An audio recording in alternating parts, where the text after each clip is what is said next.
我们这边我们这里边我们咋老干么子？现在我们这边我们这里看不到，我就说的是你的声音，没什么，大概都人都那边什么什么什么的，就的。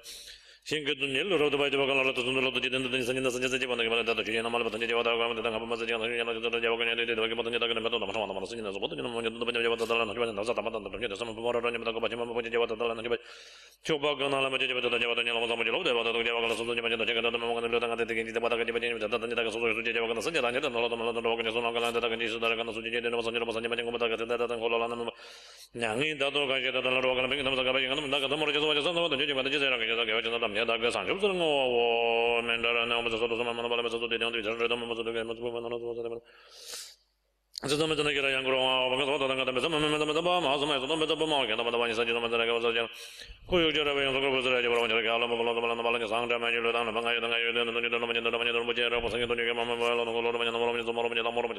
뭐로 누구만 하자 말하지 마냐 다와라 마제 도 솔라 마제 바제 소솔라 마에 바제 마도 마사 마노제 도 마이노 산제 도 바오노 제도 소도 바나 바제 두긴 로드네 그래서 되긴 생겨로 다 사기 되게 생각나 라는 산제긴 다음에 뭐 로고 난다긴 하죠. 맨날 바자 마가 마라자 와라 마야 와라 마도 좀 많이 말아서 소리나 그 산제 도 좀 바빠 두기 제진 보다 라고는 소로다 그러면 담men 키지 생고 도 마만 담아도 도 바나니 마다 게다 도 마고 간다 간다 이제 간다 도 마가 삼마지만 가지고 저도 나가지고 저도 바다 바다 바다 저도 말아 바다 바다 가지고 저도 나가지고 바다 가지고 저도 바다 바다 바다 바다 바다 바다 바다 바다 마마 바다 바다 바다 바다 바다 바다 바다 바다 바다 바다 바다 바다 바다 바다 가서 그저 좀 바다 소리 좀 바다 도 라마도 좀 바다 말아서 소리 좀 산에 도 산에 도 바다 fakwa tukli jin bajing an dola ja man ja man be do den da yin da de wala ba ma ma ma de de ma la so ga na ga de de ba je ba ga ne ba to be man de ke de de de ma ga na yin ko lo ko ke so ma san ja ye ja so dan ja jo dong ga ga lo ba ma ra ga lo ma ra ga je ro ga lo ma ga ne ko je je da ko jo lo so da ma sa ga ma ada ma ga re so am ji de ma la so la ji de ma so ba so ji do ma la so do ma ma ba je do ba so ba be ne so ne ma la so la ke ba me ko de ga so de ma ma da yo ji no ma sa ji de da to ga so ba so je be ma na这样的变成我马上就把这个就把它变满就就那个这个也不可能那个等我前面我家嘛的这边我说家里面变满说的上那个我这不懂个这年都到那个人家嘛我把现在就把我了嘛就到上当的了就人家把我的不变那么又把个把你这个跟那就这么变满了那我这我这把它就是这个让就了那这不大是这个人上看到这把它变就这么了就你说那么我我说把我到这边就那个那时候说那这就怎么了就都碰着了就把世界看到这个我成本那把给我们这帮我们这那就这个中国呢我说给的嘛我们怎么就说了感觉到都让那个把眼睛来这些我们也老是这些他们那就说的就在那些吧那边没见到就听到嘛这话他们就听来的个把关着说啥人这个刚完都就等把这有人那把他都说了说就说你老说那都都那个你黑了都把不然是那这了我们还要着我们说给他说他们说不给他说他们说我嘛我说就真这了个都说那么不说他们都嘛那不今天说完了就把这当起来了我们那边嘛个那个说他们那今天都嘛红配嘞说们这不说就真的嘛基本上可能我们还要着我们什么给他说他们说不给他说嘛我们大概得了个把那个啥把那玩儿那把这啥把那个我们咋干把这别阿龙给你那边的看到我们上节的嘛，上节的就我们个都来，就是个就不个的，就也当中那嘛那个老三就是那个说那点这边的老三的，一两多把光了。这外这没今天这个老这个这吧，这外这没这么个说那这个说你把它西哟，那妈妈说不但不得说都别，我们说没不说阿不达样个别说我们别在沙瓦那个我们。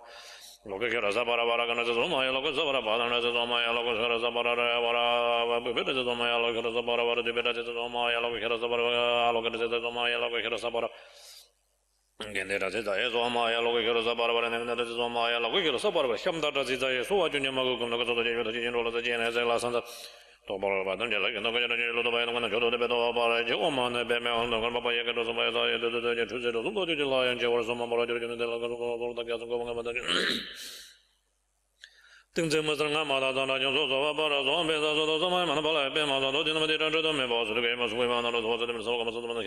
등증무성아마다자나정소소와바라소안배사소도소마이만바라배마사도디나마디란저도메바소르게마수고이마나로소서데면서가마소도만해라양꾸로홍하하오방하소다랑가데메자마메메자바와마하사마야소데데데데고저데가노네메자마요단바도소로데메자좀지지제니소도방으로산제는도게는하얀 바도 nom벤저를 모다다다도게는 라양 론데와 저런 라양 게 저네 바도 지지 보자와라 저렇게 바다 저도 되나 저도 저는 도와지 제말레 바데 살랑고 바쇼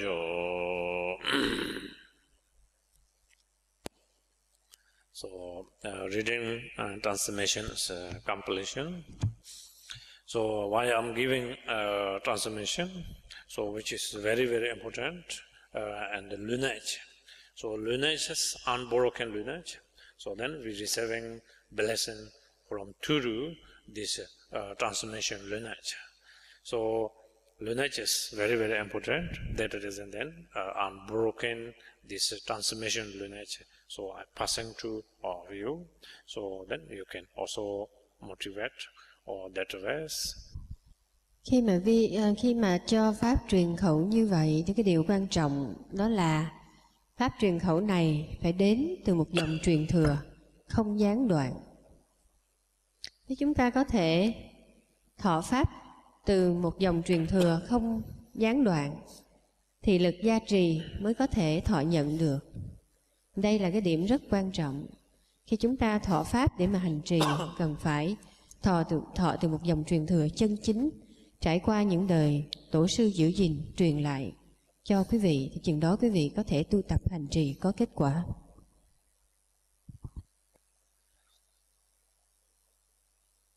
So then we start this Nyungne 2 days retreat or 3 days retreat. So start from tonight. So we have a great opportunity to practice here at this temple, and very kindly Venerable offer us this opportunity. So now we are doing actual this Nyungne practice, so which is very, very important. Always I encourage, always I mention to many times. So firstly, when we engage to Dhamma, so with generating Bodhisattva mind, and when we practice, so then that practice is and then can beneficial to self, beneficial to all other sentient beings. So without generation Bodhisattva mind and with generation Bodhisattva mind, so then make huge difference. So that reason then we need right motivation. So today all of us attend practice Nyungne here, not just like coming fun or enjoy, So we are coming here. So firstly, motivation. So we are taking at Mahayana auspices and practice this 2 days. So first day we eating and drinking. So just lunch. So then afternoon and evening when we going to bed, so then not allowed to take any food or any drink. And the second day, so then not allowed taking any food, not allowed to drink any also water. So all is Venerable, I think already mentioned to all of you.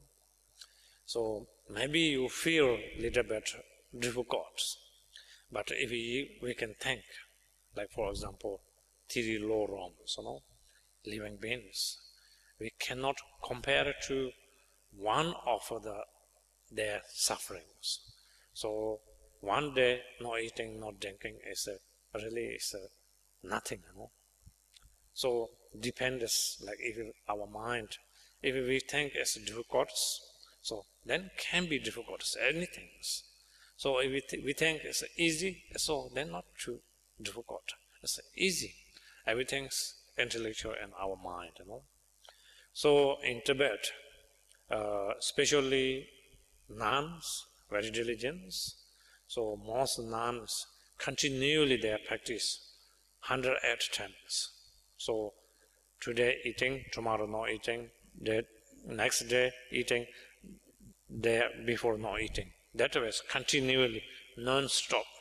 So they still survive, Nobody died. I never heard at the practice in Nyungne and they died, So then with depends like with our conceptions and our mind.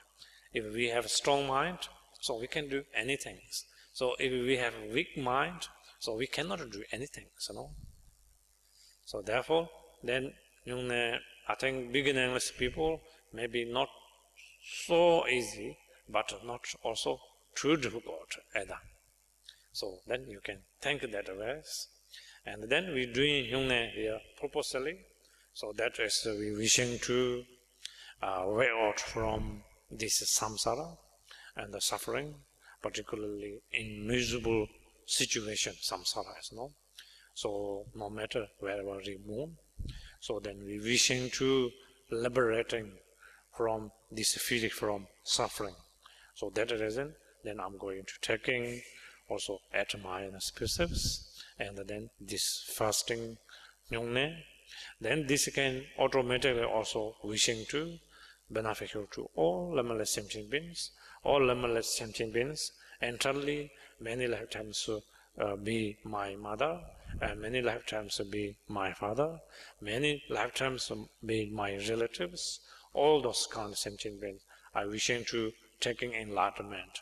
So that reason I'm going to practice this, take opportunity and practice this 2 days retreat.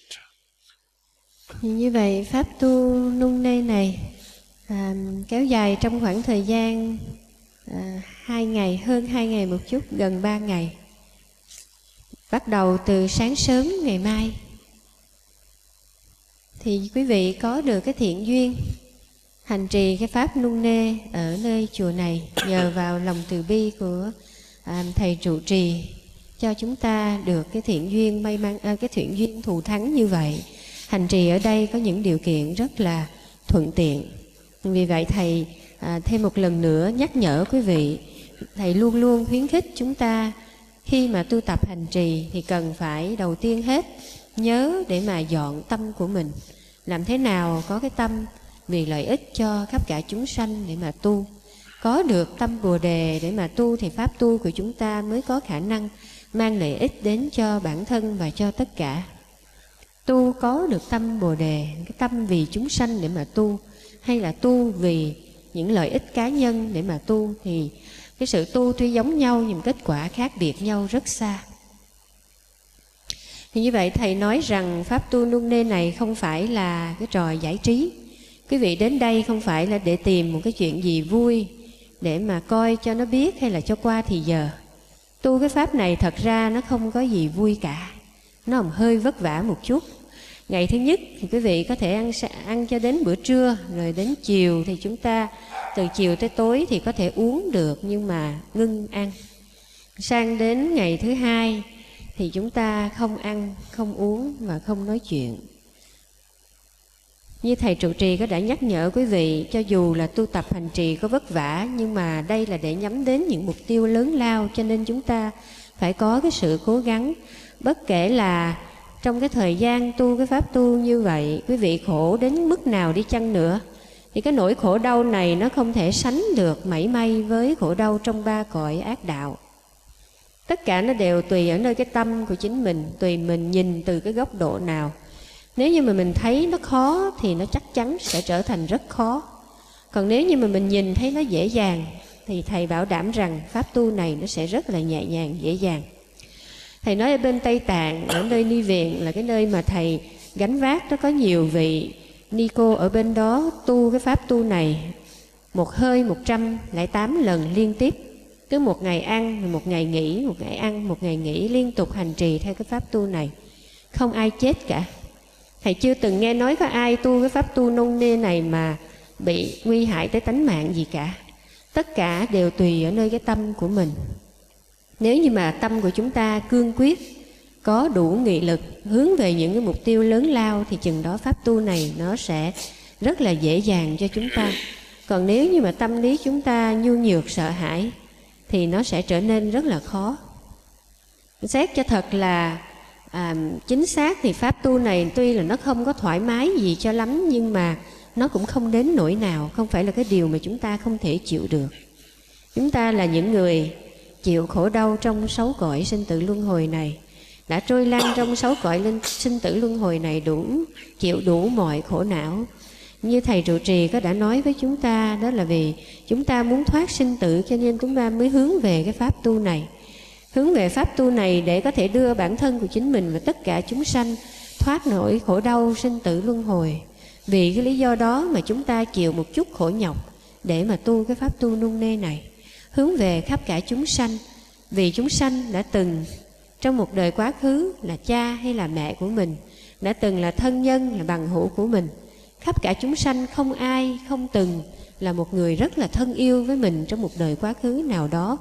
Vì lý do đó mà chúng ta hướng về cái nỗi khổ đau của tất cả chúng sinh, có cái tâm nguyện muốn đưa chúng sinh thoát khổ đến với niết bàn giải thoát. Và vì vậy mà chúng ta phát tâm để hành trì pháp tu nung nê này. So then don't think. I think it's true difficulties. So if we think true difficulties, like for example, if you carry 100 kilos, so then climb on top of the mountain, so you need to reach there very urgently. So you always thinking, so when I reach there, no, and they're very difficult. It's a feel like this. If you think it's too difficult, so take it easy. It's not that difficult, no. So some practitioners 7 days also without taking any food, without drinking any food, water, so which is called practice akarchuling. That way also many people, practitioners, practice that way. So they also not died, survive. So Lord of Buddha Shakyamuni, so his practice 6 years underground, you know, and without eating. One day taking 1 seed of rice, and he is also still survived. He is not died. He is not entered the Paramahansa. So just 24 hours. Nothing is really guarantee, but I can nearly guarantee not eating that cannot die, you know. So life is impermanent. Of course, nothing is a guarantee, but if you're not taking food or not drinking 24 hours, that cannot die. So I can say. Như vậy chúng ta trước khi bước vào cái pháp tu như thế này, thì Thầy nhắc lại với chúng ta rằng tất cả nó đều tùy ở nơi cái tâm của mình. Thì chúng ta cảm thấy khó thì nó sẽ trở thành khó. Nếu chúng ta nhìn thấy nó dễ thì nó sẽ trở thành dễ.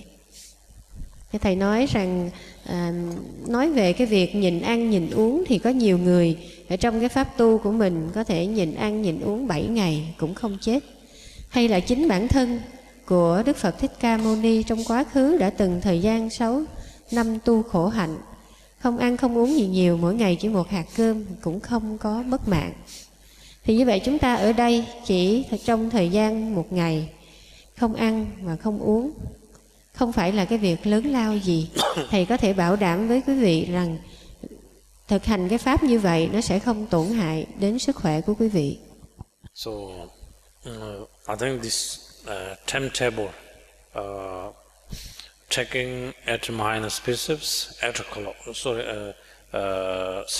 isn't it? So 6 o'clock is maybe a little bit too light.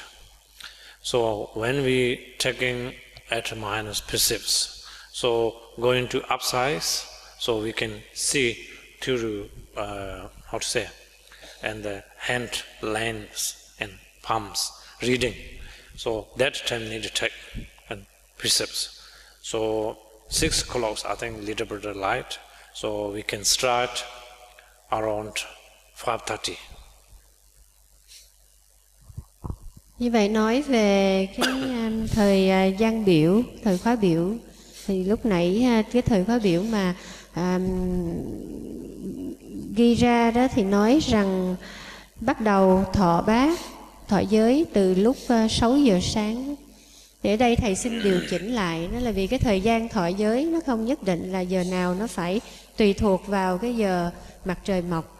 Phải là ở cái khoảng thời gian trước khi rạng đông, khi mà chúng ta đi ra ngoài trời đứng xòe lòng bàn tay ra, vừa thấy được cái chỉ tay trên lòng bàn tay của mình khi trời chưa sáng tỏ, thì cái lúc đó là cái lúc cần phải thọ giới. Thành ra thầy nghĩ vào cái thời điểm này ở trong năm, nếu mà chúng ta dậy lúc 6 giờ sáng để thọ giới có lẽ là hơi trễ. Thành ra thầy xin điều chỉnh lại lúc 5 giờ rưỡi sáng.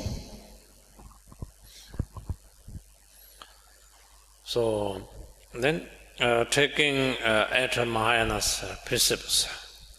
So that is particularly opportunity for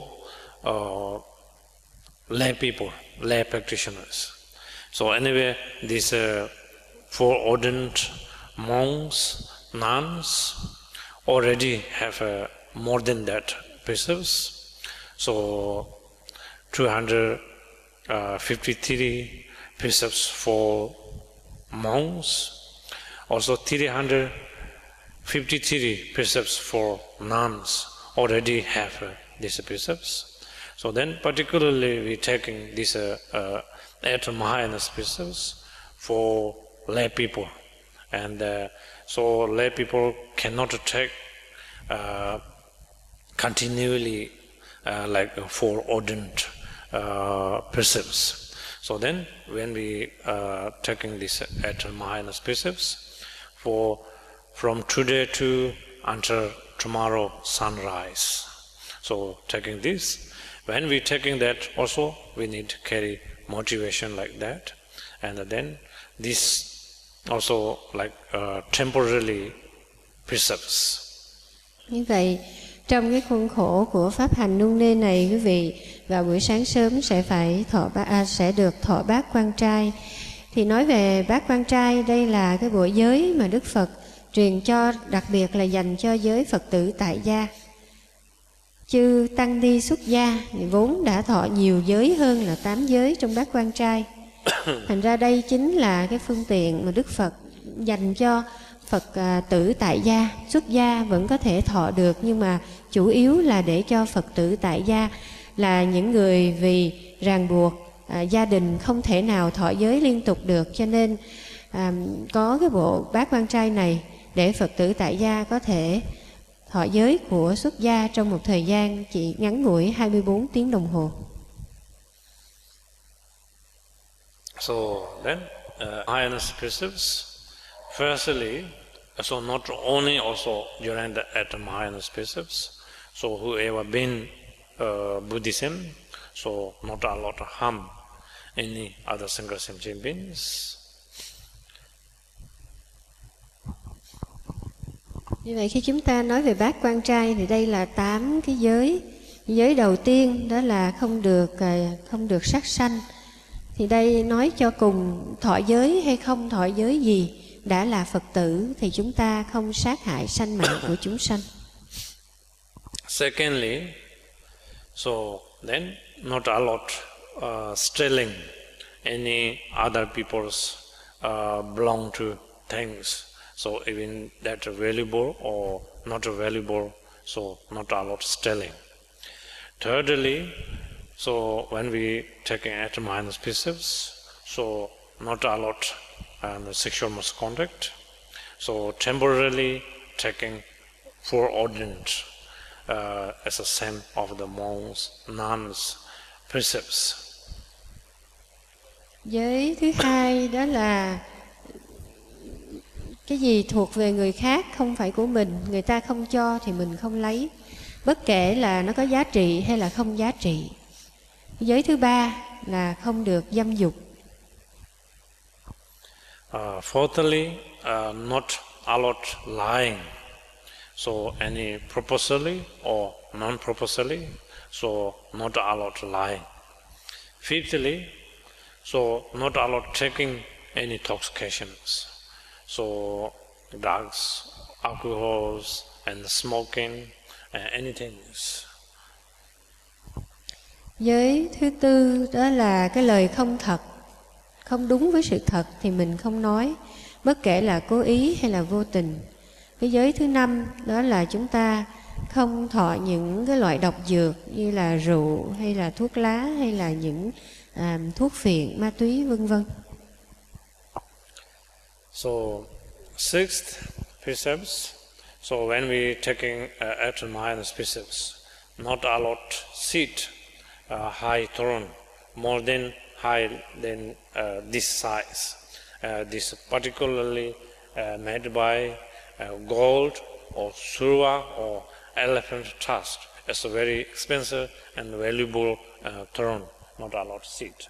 So even during the giving teaching, so then this respectful dharma, so then sit and high throne, no problem.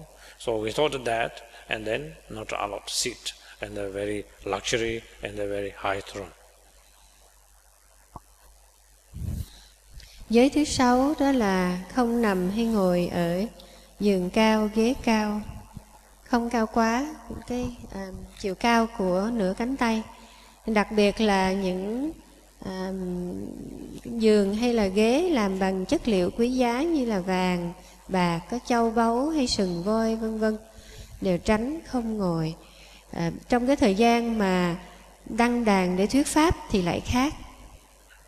Pháp đàn đó là vì Phật pháp là cái điều đáng tôn kính, cho nên lập pháp đàn là tôn kính cái pháp, không phải ở lỗi ở người ngồi khi ngồi ghế cao. Thành ra trong cái trường hợp ngồi thuyết pháp thì có thể ngồi lên ghế cao. So seventh precepts. So when after taking at minus precepts, so not allowed to take any afternoon foods, especially and even you drink yogurt, you can put in the teaspoon and the standing in the middle of that. So then not allowed to take any solid food. So you can allow to drink juice or water or tea until you're going to bed. Giới thứ 7 đó là không thọ trai quá ngọ, tức là không ăn quá buổi trưa. Thì khi nói không ăn ở đây tất cả những thực phẩm mà cứng chắc, có cái độ đặc thì chúng ta không dùng. Nhưng mà vẫn có thể uống nước, có thể uống trà, uống sữa, vẫn được. So at Mahayana's precepts, so then not allowed using perfume, not allowed wearing also jewelries, and not allowed also making makeup, and not allowed also dancing or singing. And with Dharma song, if you have a very nice voice, you can singing, it's no problem. So we thought that, so then even just like, how to say, laughing or loudly, and each other also joking, this kind also not allowed. So then particularly and Sunday, so we not allowed laughing, even you showing teeth. Sunday. Giới thứ 8 là không dùng nước hoa, không đeo nữ trang, không trang điểm, đánh phấn, không nhảy múa, không ca hát. Thì khi nói không ca hát ở đây trừ phi là chúng ta dùng cái giọng tốt của mình để mà tụng kinh, thì cái điều này vẫn được, không có lỗi. Ngoài ra thì chúng ta không ca hát những cái lời hát thế tục, không cười nói lớn tiếng, không đùa giỡn nhiều, vân vân. Đặc biệt là sang đến ngày Chủ nhật thì chúng ta tuyệt đối không mở miệng, không cười, không nói, hoàn toàn tịnh khẩu. So then if we break at Mahayana's precepts, and also then correct negative karma. If we taking at Mahayana's precepts and then hold properly, also great beneficial. So firstly, if we are killing any other single sentient beings, so within taking at Mahayana's precepts, without taking at Mahayana's precepts, so this can cause of a negative karma result. Like when some people today reborn, tomorrow died, so that kind cause of a negative karma result. Past life, so much those kind activities. So this can cause of a negative karma result, then turn into very short life, or even not to die that way. So always like very poor conditions, always very ill and never comfortable.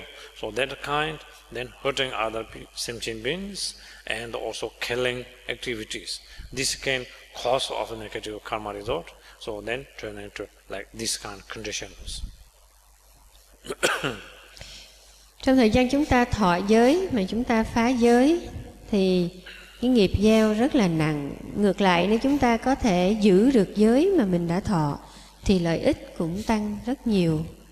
Thầy nói rằng nếu như quý vị sát sinh trong thời gian mà quý vị thọ giới thì cái việc sát sinh này so với cái lúc sát sinh khi mà không thọ giới thì có cái tầm vóc khác nhau. Nó nặng hơn khi chúng ta thọ giới mà chúng ta phá giới. Như vậy nếu như mà chúng ta phá cái giới sát sinh thì nó sẽ khiến cho chúng ta phải chịu những cái cảnh như là sanh ngày hôm nay chết ngày mai, yểu mạng. Mà cho dù không chết đi chăng nữa thì cái đời sống cũng rất là vất vả vì tật bệnh.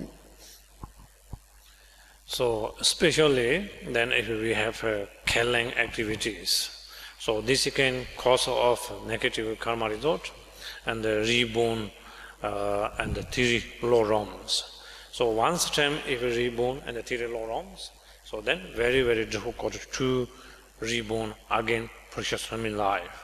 So even reborn precious human life, so turn into very short life, even looking also very bad conditions, so not like natural beauty or these things, and then also not sharp wisdoms, so less wisdoms. So then many like conditions turn into like how to say mood, and always suffering. So always like without happiness, always very very difficult. So if we killing one sentient beings, so this killing negative karma result, so 990 so times we need also how to say repair this negative karmas. Ngoài ra sát sanh nhiều, nếu mà phạm cái tội sát sanh nhiều thì cũng dễ khiến cho chúng ta đọa rơi vào trong cảnh ác đạo. Thì nói ác đạo ở đây đó là những cái cảnh như là địa ngục, ngạ quỷ hay là súc sanh. Thầy nói rằng nếu chúng ta lỡ một lần sảy chân đọa rơi vào trong cõi ác đạo, chừng đó rất khó có thể đi lên được. Và cho dù chúng ta không đọa rơi quả ác đạo đi chăng nữa, được sinh làm người, thì cái kiếp người mà mình có được nó cũng không bền lâu, sẽ chết yểu. Cho dù không chết đi chăng nữa thì cũng sẽ tật bệnh, trí óc ù lì, ngu độn. Tất cả những điều này đều là quả báo từ cái nghiệp sát sanh. Thì thầy nói rằng người mà phạm nhiều nghiệp sát sanh khi mà trổ quả thì cái đời sống rất là vất vả, khó được có cái nguồn an vui. Gieo một nghiệp sát sanh mà gieo một thì phải trả tới những 990 phải trả tới những 990 lần. Nghiệp thì gieo một, quả phải trả 990 lần. So then especially at this during the Nyungne time, so even I can see here many helicopters nearby, how to say, tree or jungle. So if helicopters are landing into your arms, your head, and any your body, so tight, not scorch. Đặc biệt là cho cái khóa tu nung nê này thì thầy để ý có thấy có nhiều máy bay trực thăng bay vòng vòng xung quanh đó. Nếu như mà máy bay trực thăng nó có nhã ý nó đậu xuống trên tay hay chân của quý vị, nó sinh tí máu đó thì quý vị đừng có nhanh tay mà đập nha. Như vậy thì quý vị sẽ phá giới rất là nặng nề đó. Phải quan tâm lưu ý. So during the Nyungne time, so you can rejoice and turn into generosity. So great opportunity to giving our body, sacrifice and massacre. Như vậy thầy đề nghị là thay vì phạm cái giới sát sanh thì ngược lại quý vị nên mở cái tâm tùy hỷ, hành trì hạnh thí cái thân mình cho mấy cái con muỗi. No, that's joking. That you can put some protection creams So then we not allowed to using also any toxins, and also not allowed to spare any toxins to killing. But if like protection can breathe in the smell. Yeah, this can run away. I think not biting. This not harming. Is it? Thầy nói là thầy chỉ nói giỡn thôi về cái việc mà hành trì hạnh thí đấy, chỉ là nói giỡn thôi. Thầy đề nghị quý vị nếu có thể dùng cái chất thuốc gì mà nó lành, nó không có độc hại, nó không làm hại tánh mạng con muỗi, có thể xoa lên trên người để mà được một chút bình yên đó. Thì thầy nói tuyệt đối không dùng những cái độc dược làm gây hại tánh mạng tới chúng sanh, cũng không được dùng những cái thuốc xịt để cho nó tổn hại tánh mạng, đều là những việc sát sanh nặng nề chúng ta không nên làm. Nhưng mà nếu dùng thuốc xoa có cái mùi hay cái gì để cho nó sợ nó không đến thì cái đó không sao. So without killing, so if we relieve any other single sentient beings, so particularly we can seeing like close to death. So someone is close to killing. All those kind animal or living beings. So then if we can relieve, so this can accumulation merit. So even reborn and a precious human life, and also good conditions, and looking good, always perfect, always full of the happiness and the joyful, all those kind and the accumulation merit. Nếu chúng ta không sát sanh, mà ngược lại đối với chúng sanh hữu tình chúng ta có cái tâm hiếu sanh, giữ gìn mạng sống cho chúng sanh. Quý vị thấy có những con vật nào mà nó sắp sửa bị chết đó, thì quý vị có thể phóng sanh cho chúng được. Nếu mà chúng ta có thể có cái tâm được như vậy thì chúng ta có được cái thiện báo là đời sống về sau là có được sự thoải mái, nhẹ nhàng, đầy cái niềm an vui, đều là những thiện báo đến từ cái tâm hiếu sanh. So second precepts.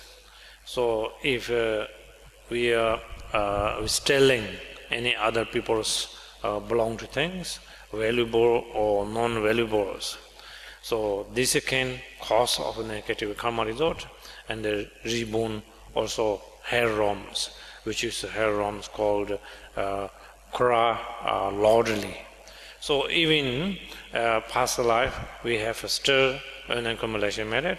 This can cause of karma result, reborn precious human life.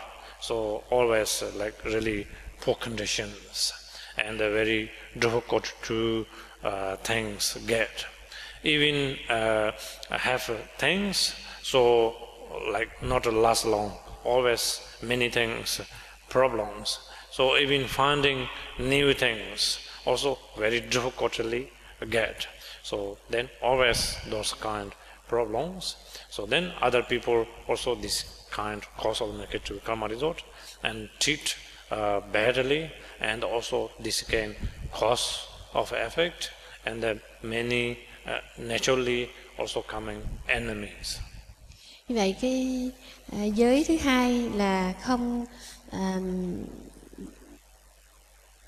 không trộm cướp. Thì cái giới này nếu như mà chúng ta phạm cái giới này thì sẽ khiến chúng ta gieo cái nghiệp phải sanh vào trong địa ngục hào khiếu. Cho dù trong quá khứ chúng ta vẫn còn đủ thiện nghiệp để được sinh vào cõi người, chưa phải đọa rơi ác đạo, thì sống trong cõi người chúng ta vẫn phải chịu cái cảnh nghèo hèn, rất là khó để mà gầy dựng sự nghiệp. Tiền bạc thì khó có thể kiếm ra, ngược lại lại rất là dễ mất. Sống trong cảnh dễ bị người khác ngược đãi, đều là những quả báo phải chịu vì cái sự phá giới, không giữ được cái giới không trộm cắp này. So then without stealing, so giving generosity, so this can accumulation merit.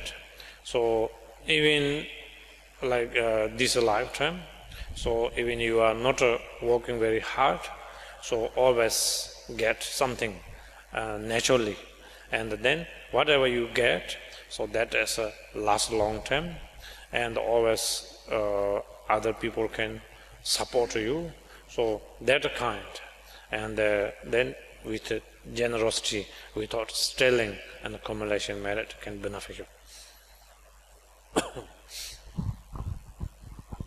Nếu chúng ta không trộm cắp, ngược lại chúng ta có thể bố thí rộng rãi, thì được như vậy sẽ được hưởng cái quả báo, sẽ được hưởng cái thiện báo rằng mình sống trong đời cho dù không làm lụng vất vả gì chăng nữa vẫn có tiền để mà xài. Tài sản đến rất là dễ dàng, mà đã đến rồi thì giữ được vững bền, không suy thoái. Và cái tài sản này có cái khả năng làm lợi ích đến cho nhiều người. Tất cả đều là thiện báo đến từ cái sự không trộm cắp và mở được cái lòng bố thí rộng rãi. So third precepts. So if any sexual misconduct, so all those kind activity can cause of effect. Also reborn and harems. So harem is called loud cry, loudly cry. So even past life and accumulation merit can reborn and precious human life. So then which is called nze, and always have problems in the skin, and then turn into, how to say, smell very badly, and then looking also very bad conditions, all those kind, and then cause of effect. Giới thứ ba là giới dâm. Nếu như chúng ta phạm giới này thì sẽ dễ đọa rơi vào địa ngục đại hào khiếu.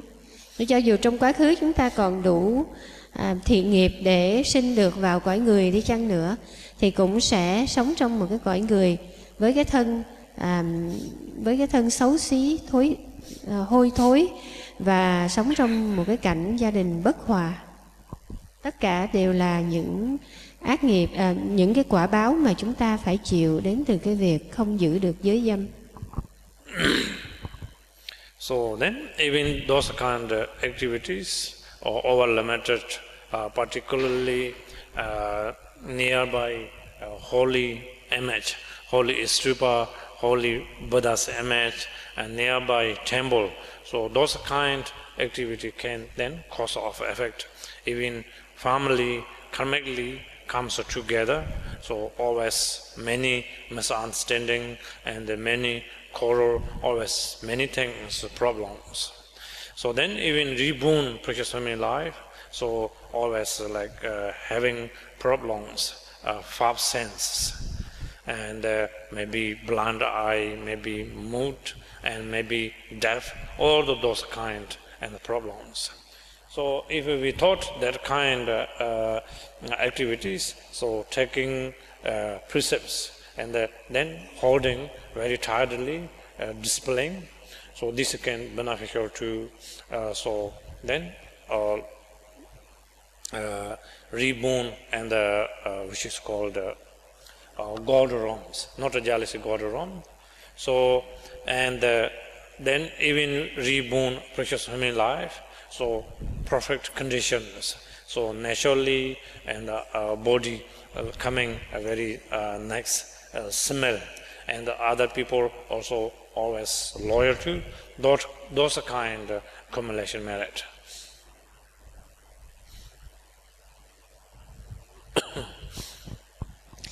Nếu như mà chúng ta dâm dục vô độ, đặc biệt là gần những nơi có thánh vật hay là ở những thánh địa, thì sẽ khiến cho chúng ta phải chịu quả báo. Về sau sống trong cái cảnh gia đình dễ hiểu lầm, dễ gây gổ cãi vã với nhau, không thể hàn gắn được. Nếu sinh được làm người thì cũng làm người xấu xí, hôi thối, giác quan không đầy đủ, bị cái cảnh phải sống trong cái cảnh điếc mù, câm ngọng, vân vân.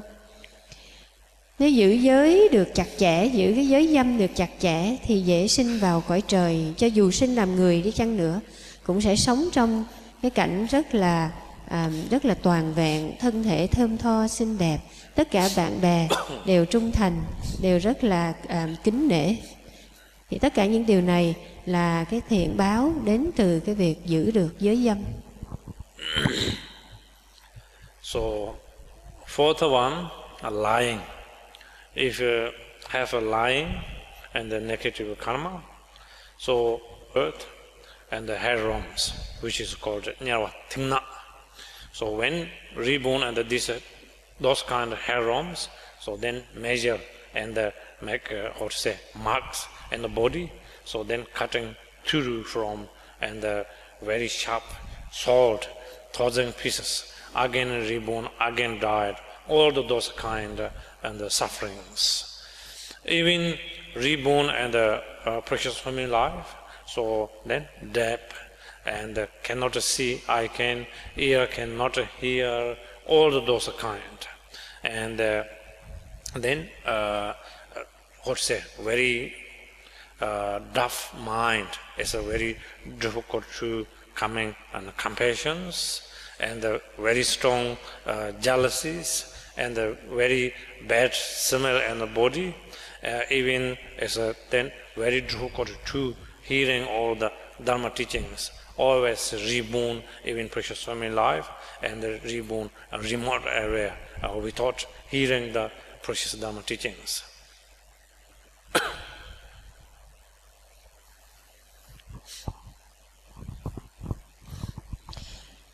Giới thứ tư là giới thứ tư là không được nói dối. Thì nếu chúng ta phạm cái giới này thì sẽ khiến chúng ta đọa sanh vào cõi địa ngục hắc thần. Địa ngục hắc thần là cái nơi mà chúng ta sẽ bị đo rồi vẽ những cái lằn đen trên thân thể, rồi sẽ bị cưa xẻ ra thành từng mảnh. Trong cái sự đớn đau mà chết đi, xong rồi phải sống lại, rồi phải chịu tiếp cái cảnh này. Nếu sanh được làm người đi chăng nữa thì cũng sẽ thành người đầy phiền não với những cái tật xấu, ganh ghen, tật đố vân vân. Khó lòng có thể khởi được thiện tâm. Thân thể thì không được thơm tho gì, rất là hôi thối. Lại sanh vào miền biên địa, không có cơ hội gặp được chánh pháp. Đó đều là những quả báo mà chúng ta phải chịu nếu chúng ta phạm cái giới nói dối. Xin lỗi, phạm cái giới không được nói dối hả? Như hay lộ. Without a lie, it's telling truth. So this can accumulation merit beneficial to. So even we reborn. So even ordinary ways. So people are always loyal to whatever we telling to other people. So then other people can taking very serious and accept, and people always listening, and also coming many good friends. Nếu như chúng ta không nói dối, ngược lại lúc nào cũng nói đúng với sự thật, thì cái điều này sẽ đem đến cái kết quả rằng chúng ta hễ mở miệng ra nói, bất kể là nói cái gì, người ta cũng đều sẽ tin tưởng, đều sẽ nghe theo. Và không những là như vậy, sẽ có rất nhiều bạn bè, rất nhiều bạn hữu thân tín, trung thành với mình. Đều là những cái thiện báo chúng ta có thể có được nhờ không nói dối, lúc nào cũng nói đúng với sự thật. So, fifth precepts. So, taking any intoxications. So, this can negative karma result. So, also reborn hair realms, which is hair realms called drinking the hot metal ions. So, when we drink, so then burning all through and the body. So those kind of hair realms reborn. So even have a chance to reborn precious family life. So then always like to sleeping and very heavy ignorance, and always forget everything, and very and less and diligence and wisdoms. Always lost confident, always very nervous, and then always other people can making also trouble. All those kind and cause of negative karma result. Giới thứ năm là không được dùng những cái độc tố. Khi mà chúng ta phạm cái giới này, chúng ta sẽ sanh vào ở cái cõi địa ngục mà chúng ta phải uống đồng chảy, sắt chảy. Cho dù có sinh được làm người đi chăng nữa thì cũng sẽ có cái kiếp người với cái tâm u mê, đen tối rất là nặng nề, khó, không có trí tuệ, không có được cái sự lanh lợi, sẽ ngủ nhiều, hay quên, thiếu tự tin, tâm thường, có những cái nỗi hồi hộp, bất an, và người khác rất là dễ hại mình. Đều là những quả báo mà chúng ta phải chịu khi mà chúng ta phạm cái giới này. So then, even Jamgung Kungro Rinpoche is saying, so if we are taking and atma and precepts, so if we are taking any intoxications, so this can negative karma resort, so reborn and the 500 lifetimes, so how to say, turn into like mad dogs and incarnations. So then during that attempts, so this feeling of then reborn and the three low realms, so always cause of those kind of negative karma and continually always this kind of suffering.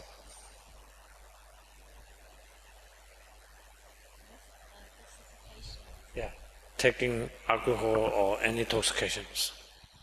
Nếu như mà chúng ta dùng nhiều cái loại độc tố, ví dụ như là uống rượu hay là những cái chất thuốc phiện vân vân, thì sẽ gieo cái nghiệp sau này phải 500 đời sanh làm chó điên, và rồi sau đó phải triền miên trong cái cảnh ác đạo, tức là 3 cõi địa ngục, ngạ quỷ và súc sanh.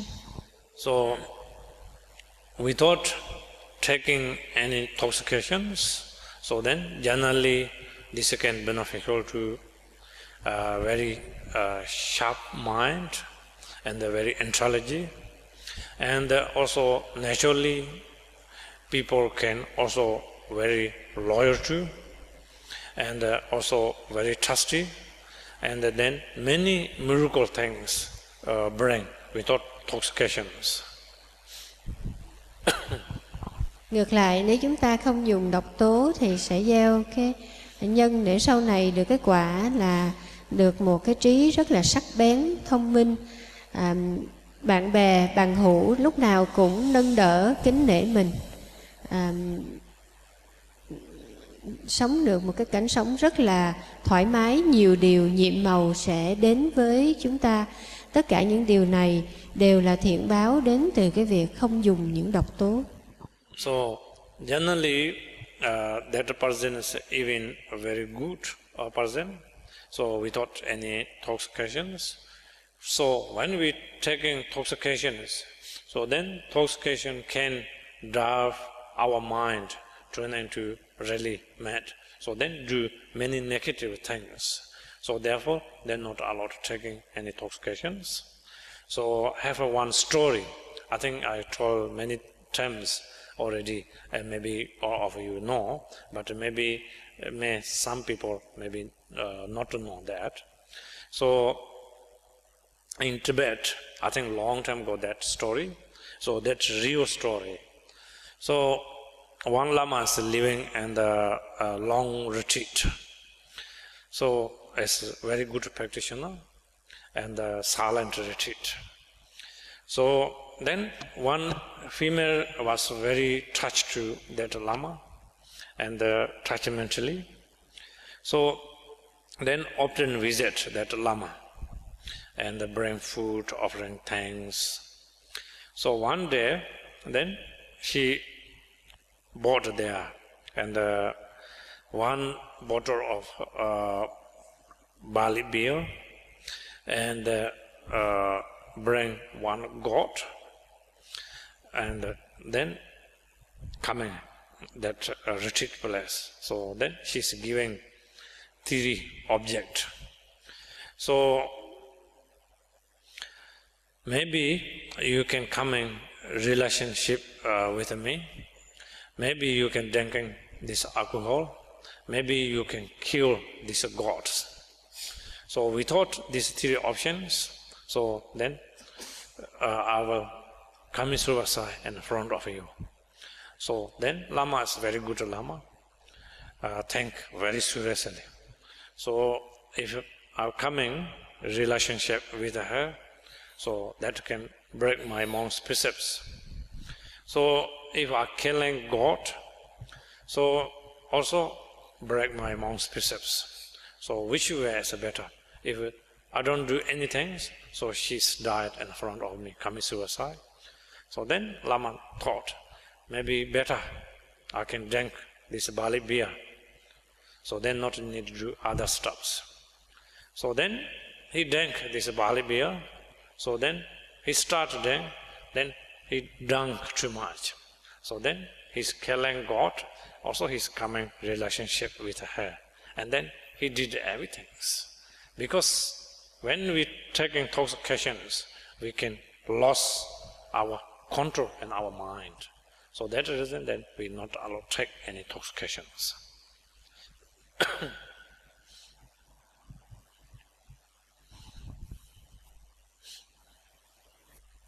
Thầy nói rằng là cái việc mà dùng độc tố nó đặc biệt tai hại. Một người rất là tốt khi mà uống rượu vào, ví dụ như vậy, uống rượu vào rồi thì rượu nó sai khiến mình, cái tâm không còn được cái sự tự chủ nữa, và vì vậy dễ làm những cái việc sai trái khác, dễ phạm những cái giới khác. Thành ra quý vị quan tâm, đừng có dùng độc tố, đừng có đưa những chất độc vào trong thân của mình. Ở đây có một câu chuyện thầy thường hay kể, nhưng mà thầy nói ở đây cũng có nhiều người mới chắc là chưa nghe, chứ đệ tử cũ thì đã nghe nhiều lần, chắc đã thuộc lòng rồi. Thì thầy nói ở đây cho những người mới. Có câu chuyện ở bên Tây Tạng đó, có một vị thầy chân tu, tu rất là giỏi, nhập thất trọn đời ở trên núi. Có một vị nữ thí chủ thường xuyên mang phẩm vật lên cúng dường để cho vị thầy này có thể tu tập hành trì. Nhưng mà cái vị nữ thí chủ này lâu ngày chày tháng phát sinh cái tâm luyến ái vị sư ở trên đỉnh núi kia. Thì vị nữ thí chủ này nghĩ hoài không có cách gì để mà lay chuyển được cái vị sư vốn là một bậc chân tu. Thành ra mới nghĩ được một cái việc. Một hôm cái vị nữ thí chủ này vai vác một con dê, một vai bên kia thì khuân một cái hũ rượu, leo lên trên núi đặt trước mặt cái vị Lama, nói với thầy rằng, nói một cách rất là nghiêm chỉnh. Thì bây giờ hoặc là thầy giết cái con dê này, không giết con dê này thì uống hết cái hũ rượu này, nếu không thì phải ngủ với con, còn nếu không nữa thì con sẽ tự tử mà chết ở đây. Nói một cách rất là nghiêm chỉnh. Thì cái vị thầy này là một bậc chân tu, nhìn thấy cái cảnh như vậy cảm thấy rất là lo lắng. Thấy cái vị nữ thí chủ này với cái thái độ nghiêm chỉnh như vậy thì có lẽ nếu mà không làm theo thì chắc là sẽ tự tử thật. Và bây giờ nói cái việc mà phá cái giới dâm thì nó quá tệ, không thể nào làm được. Nếu mà giết con dê đó thì phạm cái giới sát sanh nó cũng quá tệ. Thì suy đi nghĩ lại, chỉ có mỗi một cái việc nó không hại gì lắm, đó là uống cái hũ rượu này. Uống cái hũ rượu xong rồi thì hết chuyện, không có hại gì đến ai. Thì nghĩ như vậy, cái vị sư này bưng cái hũ rượu lên uống. Uống hết cái hũ rượu rồi thì con dê cũng giết, mà cái vị nữ thí chủ kia thì cũng nằm luôn. Như vậy chúng ta có thể thấy được rằng cái việc uống rượu, dùng những cái độc tố, mặc dù nhìn thì thấy không có vẻ gì là tai hại lắm, nhưng mà từ đó nó sẽ phát sinh ra tất cả những cái lỗi lầm khác rất là nặng nề, vì chúng ta không còn cái sự tự chủ nữa.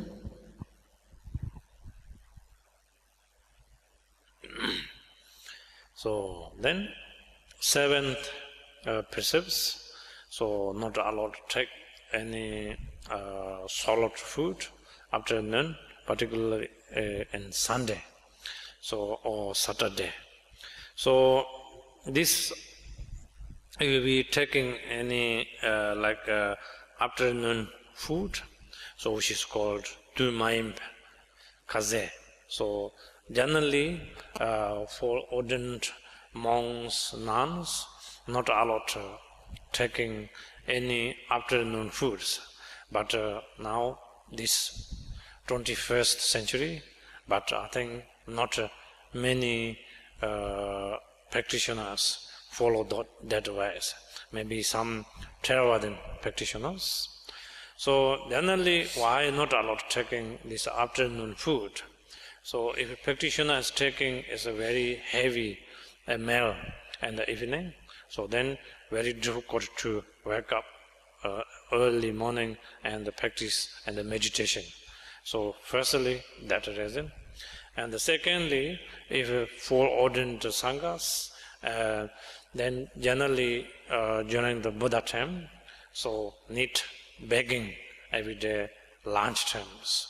So if sanghas coming 3 times in the donor's place, so begging food. So then, of course, I don't think so they can afford to offer 3 meals. So many reasons, so then not allowed taking afternoon food. So even taking afternoon food, so very light. So then during the noon time, so we not allowed taking any afternoon food. So only we can allow to drink Saturday liquid and milk or any juice without solid food.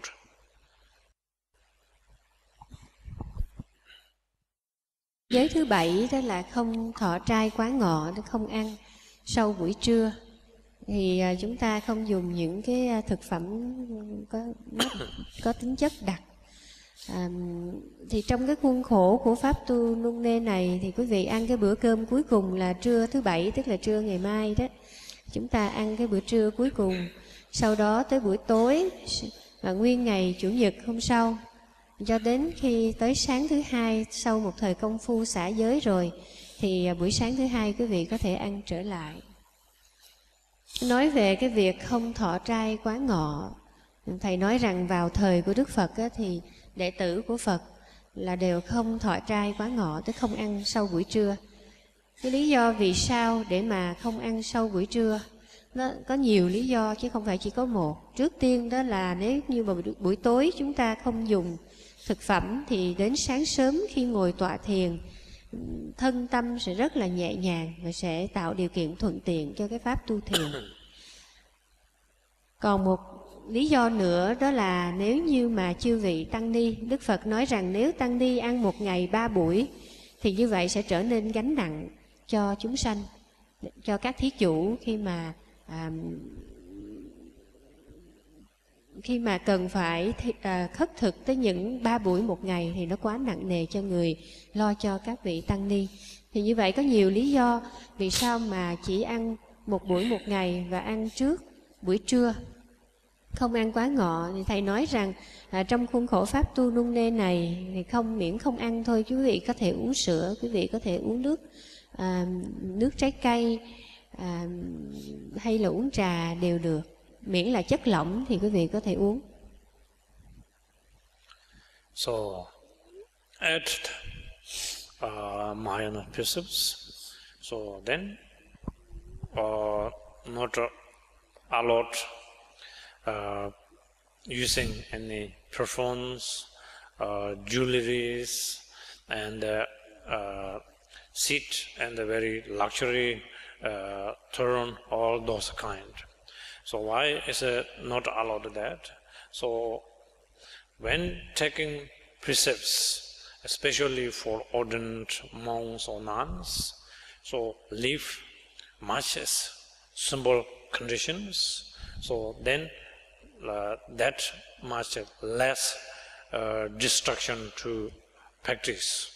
So if we have too much things, too many choice, so then that much distraction our mind. That reason then not allowed to keep to luxury conditions. And then if that can also beneficial too, if we can keep precepts very thoroughly and properly, so this can beneficial too, then not need using and performs. So whoever have fully precepts and the was holding very thoroughly, so naturally coming also perform better than you can spend hundreds, thousands of dollars buying perform then, and the natural performance much similar nice. So if we have fully discipline, So that ways. So many great masters, so when they're holding precepts very tardily, so even we go into their realm, so then we can smell. When whoever smell, so also that can beneficial to liberating or many beneficials. So healing also. Giới thứ 8 là chúng ta không dùng những cái vật, không dùng nước hoa, không dùng nước hoa, không trang điểm phấn son, không ca hát, không nhảy múa, vân vân. Tất cả những cái điều này là để cho cái tâm chúng ta có thể lắng động lại. Thọ bát là đã thành người xuất gia trong thời gian mình thọ bát. Đã là xuất gia thì phải sống cho thật là đơn giản. Lý do đó là để tạo cho mình hoàn cảnh rất là thuận tiện để mà lắng tâm. Còn nếu như mà mình dùng nhiều cái món trang điểm như vậy, ca hát, nhảy múa rồi sống cái cảnh xa hoa, chừng đó cái tâm của chúng ta sẽ rất là dễ tán loạn, khó để mà tu. Thì Thầy nói rằng thọ giới cho chặt chẽ thì không cần gì phải sức nước hoa. Cái người thọ giới chặt chẽ thì tự nhiên thân thể sẽ có mùi thơm rất là tự nhiên, không nước hoa nào có thể sánh bằng. Đây không phải là cái việc mà nghe ở trong sách vở để mà nói, đây là cái điều xảy ra. Chúng ta có thể thể nghiệm được. Nếu như quý vị có được cái duyên may vào được căn phòng của một bậc chân sư thì quý vị có thể nghe được cái mùi hương. Mùi hương này đến từ giới hạnh. Đây là cái mùi hương của giới hạnh, cực kỳ thơm, và không những là nó thơm, nó còn có năng lực giải thoát. Bất cứ một ai nghe cái mùi này cũng có thể tịnh được ác nghiệp, ác chướng. Đó là cái mùi thơm đến từ giới hạnh. Thì như vậy đã thọ giới rồi, chúng ta không cần đến nước hoa.